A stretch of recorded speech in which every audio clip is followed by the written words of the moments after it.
Hello, I'm BX Toycat and welcome back to another video. Today I'm going to be showing you 5 more secret features for Minecraft Xbox and Minecraft PlayStation that came in with Title Update 25, which came out yesterday. And these are called secret features because they were not included on the changelog. Whether this is because they think they're too small to be included or because they intended them to be secret, we can't entirely tell. But either way, these are things you probably didn't know about the last update that you might enjoy learning about in this video. So please do like the video if you do like it. It helps out the channel a lot and lets me know you do like it. And let's get straight into the video, shall we, with the first one, which is the one that loads of people told me on last video.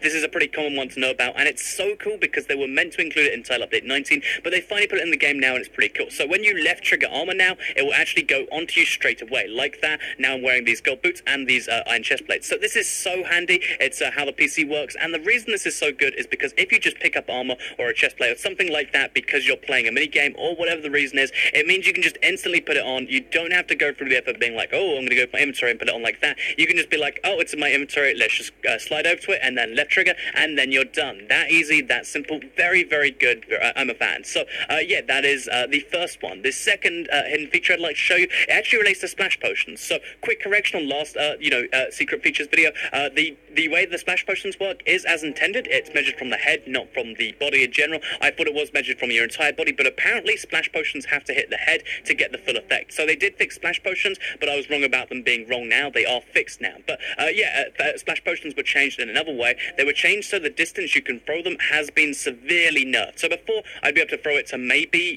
where that redstone lamp is over there, maybe where the sandstone is, basically a pretty far distance. They were pretty good projectiles, but now you might laugh at just how far this goes, because that's how far you can throw stuff. So yeah, they made splash potions go significantly less far. I don't know why they changed it last update, then changed it back this update. I don't really know if there's a good reason, but either way, that's the max distance you can get, maybe like 5 blocks. They are not offensive potions anymore. Potions are mainly used offensively now, and I guess maybe that's the goal they're going for, but either way, you can't, potions of poison have much less value now because hitting people, with that sort of a range is near impossible without being immediately destroyed by their sword, which they can punch you with at almost the same range. So watch out when using potions because hitting people is very tricky. So let's move on to the next one, which involves manual crafting and doors, or classic crafting. I always call it manual crafting because it is manual, but it's officially called classic crafting. So when you craft doors, this can be any type of door.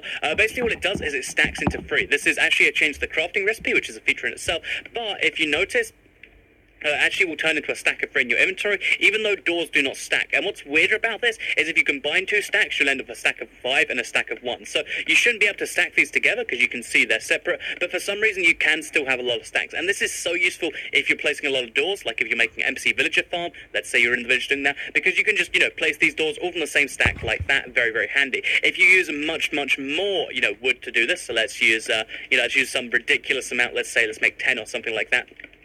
10's not that ridiculous, but you get the point. So let's just go around here, make it 8, I guess. Okay, so finally, it's a little tricky to do that, but yeah, you can see now we've got, all these stacks of 3. You can actually combine the stacks together and end up with a stack of 17 or more. You can, go for a max stack if you want to. It's pretty handy if you want to have lots of doors. Like I said, for those purposes, I think it's pretty cool. So, yeah, you can now do that using doors. Stackable doors, kind of a glitch, but the crafting recipe has changed to give you 3 now, which is pretty cool. So, the next one actually revolves around armor as well. So, basically, you might be familiar already that in TU14, they added a repair feature to the game. So if you had 2 broken items, if you look there in the bottom left, it says extra repair. And if I press X, it will repair the 2 things together, and you end up with, the 2 items combined plus 5% durability. So always repair items if you can. However, what you can never do, and this is strange, look in the bottom left right now with these 2 golden boots. For some reason, you cannot combine these 2 together. If you go to the crafting grid, though, using manual crafting only, you can actually combine them in this way. So this is a weird glitch. I don't know if this is the glitch or if that's the glitch, but either way, you can now, combine armor together, whether it be golden boots, whether it be leggings, whether it be a chest plate, anything can be combined in this way. So yeah, that means you can now combine armor, and it's so useful because it's annoyed me so many times, but now you can do that. So stackable doors,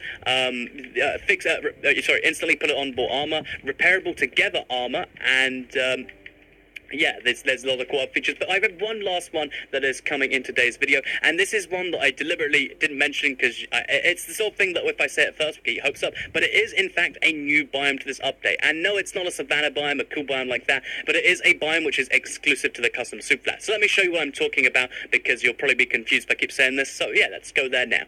Okay, so if you go to Customize Superflats and then you go to the Biomes tab, you'll actually notice in here that there are all the different sets of the biomes. So these are all the biomes we've had since last update. They're all the biomes we currently have in the game. But one interesting thing that's here is actually a biome we did not have before. So it's even got the End and the Nether, which are technically biomes. All these things right here. The Frozen Ocean biome. This is a biome that isn't even used on PC, but for some reason we do have access to it on console just through these Superflat layers. So the big difference between this and Ocean is obviously this is cold enough to freeze stuff. And the difference between this and ice flats is that, mobs can actually spawn in ice flats, they can't spawn in oceans. So the use for it in, the console times things is if you want to have a world made out of ice where no mobs spawn, then this is the best biome to use. Or if you want to have a biome made out of water, or a world made out of water, sorry, what you can do, I've got this little preset here, right here. Let's go into the world. You can just slowly watch, the water freeze. And, if you're one of those people that's like, oh, I love watching paint dry, or I love watching grass grow, then now you can have a new hobby, and that new hobby can be watching watching water freeze into ice. So yeah, I honestly, this biome, it's got kind of a nice niche, but it's just interesting to me. This is a hidden feature because we shouldn't have access to this biome. This isn't a biome that PC properly has. It's in the game files for the PC, but it's not properly accessible. But it is, on the console, so that's a nice console exclusive biome. Even if it is for super flat, it's still pretty cool. Let's see if we can find some ice so I can prove my point. There we go, a single block of ice. Let's sit on this and let's watch some ice melt. So I'll be spending my next several hours watching ice melt. I hope you did enjoy the video. If you did like it, please do like it and let me know. Share it if you really liked it, and subscribe if you're new around here. I will be going to Minecon this weekend, which is going to be pretty cool. And yeah, I'll see you all in the next video. Thank you. Subscribe if you're new around here, because I make videos like this every day. And I've probably said this, but if you subscribe, you'll see them daily on your homepage. Thank you for watching, and goodbye.